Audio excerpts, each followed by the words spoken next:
ધોરણ 10 વિષય ગણિત પ્રકરણ 10 વર્તુળ. આ પ્રકરણની અંદર પ્રમેય 10.1 અને 10.2 એમ બે પ્રમેય છે.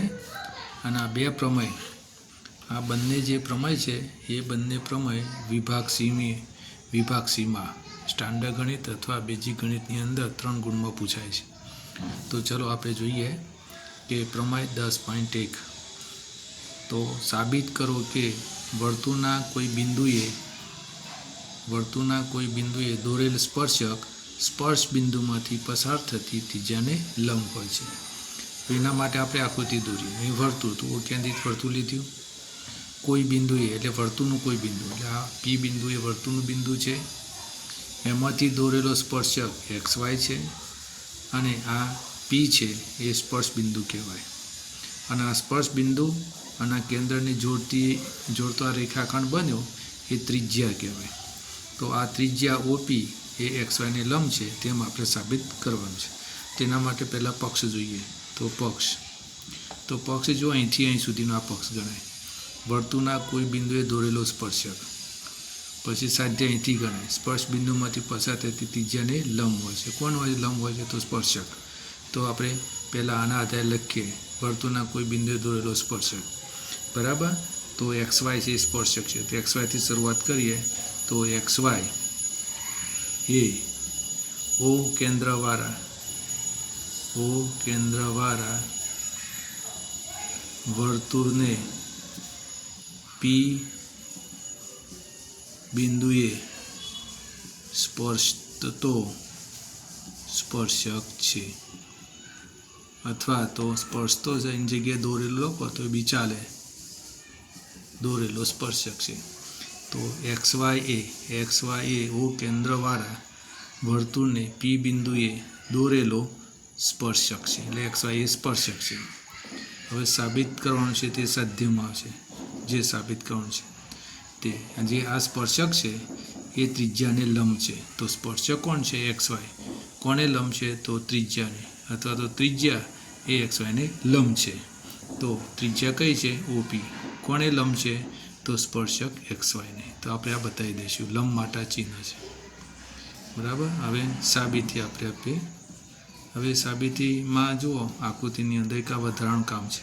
પક્ષ સાધ્યમાં Qનો ઉલ્લેખ છે જ નહીં, પણ આપણે Q લીધો છે, બરાબર. એટલે XY ઉપર P સિવાયનું કોઈ બિંદુ P લીધું છે.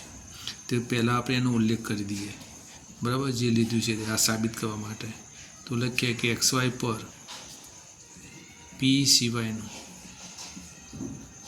સિવાયનું કોઈ બિંદુ Q લો. તો આ Q આપણે લીધું. P સિવાયનું Q બિંદુ લીધું. ક્યાં લીધું? તો આ સ્પર્શક XY ઉપર લીધું. પછી શું કર્યું? તો આ બંનેને જોડી દીધા. O અને Q જોડી દીધા. એટલે O અને Qને જોડી દીધા એટલે લખાય OQ દોરો. તો આ દોરી દીધું.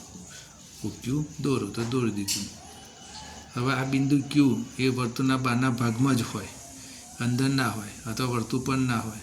જો એમ લેવામાં આવે તો અહીંયા જુઓ આ વર્તુળ પર લેવામાં આવે, બરાબર. XYનું બિંદુ આ Q લીધું છે, અહીં ઉલ્લેખ કર્યો છે. P સિવાયનું, XY પર P સિવાયનું કોઈ બિંદુ Q લો, બરાબર. તો હવે વર્તુળ પર લેવામાં આવે તો જુઓ આ XY ઉપર Q બિંદુ લીધું અને પાછું વર્તુળનું બિંદુ લેવામાં આવે તો આ રીતની એક શું બની જાય? છેદિકા બની જાય. XY છેદિકા બની જાય. અને જો અંદર લેવામાં આવે બિંદુ, જુઓ અંદર લેવામાં આવે તો પણ એ છેદિકા બની જાય. XY પરનું બિંદુ P સિવાયનું Q બિંદુ વર્તુળના અંદરના ભાગમાં લેવામાં આવે તો પણ એ શું બની જાય? છેદિકા બની જાય. એટલા માટે આ Q બિંદુ છે એ વર્તુળના બહારના ભાગમાં જ હોય. તો એનો આપણે ઉલ્લેખ કરી દઈએ. તો બિંદુ Q વર્તુળના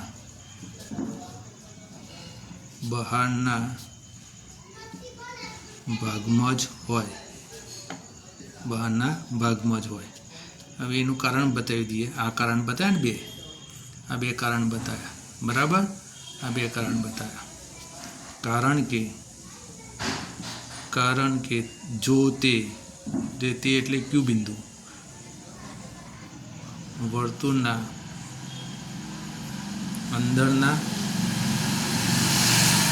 ભાગમાં અથવા વર્તુળના અંદરના ભાગમાં અથવા વર્તુળ પર લેવામાં આવે તો XY વર્તુળની છેદિકા બની જાય. સ્પર્શક નહીં રહે, સ્પર્શક રહેશે નહીં, એટલે કે સ્પર્શક નહીં, પછી સ્પર્શક નહીં બને, છેદિકા બની જાય, આવી છેદિકા બની જાય, આવો સ્પર્શક નહીં રહે. એટલે આ છે ને એ બહારના ભાગમાં લેવાનું આ રીતે XY ઉપર. બરાબર. હવે આગળ જોઈએ. હવે OQ એ વર્તુળની ત્રિજ્યા કરતાં, જો આ OQ છે એ વર્તુળની ત્રિજ્યા OP એ કરતાં મોટી જ દેખાય છે. દેખાય છે ને મોટી, નાની દેખાય છે. એટલે આપણે લખીશું OQ એ વર્તુળની ત્રિજ્યા કરતાં મોટી છે, એટલે OP કરતાં મોટી છે. તો OQ એ વર્તુળની ત્રિજ્યા OP કરતાં મોટી થશે એટલે મોટી થશે. બરાબર. આમ આપણે ગાણિતિક ભાષામાં લખવું હોય તો આ રીતે લખાય, OQ છે ઇઝ ગ્રેટર ધેન OP. બરાબર. OQ OP કરતાં મોટી છે. હવે આ જ હકીકત, આ હકીકત XY પર ના P સિવાયના કોઈ પણ બિંદુ Q માટે સાચી છે. કઈ રીતે? જુઓ, XYના કોઈ પણ બિંદુ Q માટે સાચી છે. આપણે આ વર્તુળ દોર્યું, એમાં આપણે લઈ લઈએ અને Q બહારનું બિંદુ લીધું. આ OP ત્રિજ્યા છે, આ XY એનો સ્પર્શક છે. બરાબર. હવે અહીંયા Q લીધો, જો આના કરતાં મોટી છે. આ P સિવાય XY પર કોઈ પણ જગ્યાએ Q લો, અહીંયા લીધું તો પણ મોટી બતાવે, અહીંયા લો તો એ પણ મોટી, અહીંયા લો તો પણ મોટી. આ બધા Q લો તો જુઓ મોટી, આમ લો, ગમે ત્યાં તો મોટી જ બતાવશે. આના કરતાં, આ OP કરતાં આ અંતર મોટું જ બતાવશે. ખબર પડી ગઈ? એટલે આ લખ્યું કે આ હકીકત, હકીકત OQ is greater than OP. આ હકીકત XY પરના P સિવાયના કોઈ પણ બિંદુ Q માટે સાચી છે. બરાબર. આથી OPA એટલે OP એટલે OPA XYનું ઓછામાં ઓછું અંતર છે. આ રીતે કેવું છે? ઓછામાં ઓછું અંતર છે. OPA XYનું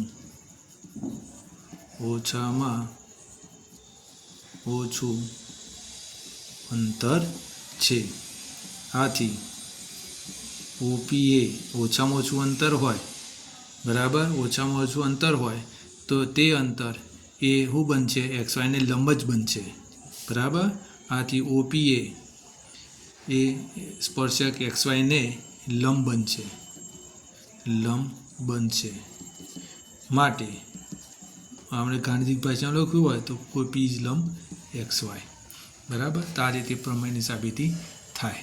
બરાબર. અને આ રીતે પ્રમેય પણ તમે 2-4 વખત રિવિઝન કરજો અને મોઢા કરવાનું અને 3-4 વખત લખી નાખવાનું, એટલે કમ્પ્લીટ તમારા 3 માર્ક્સ સી વિભાગની અંદર મળી રહે. બરાબર. ઓકે.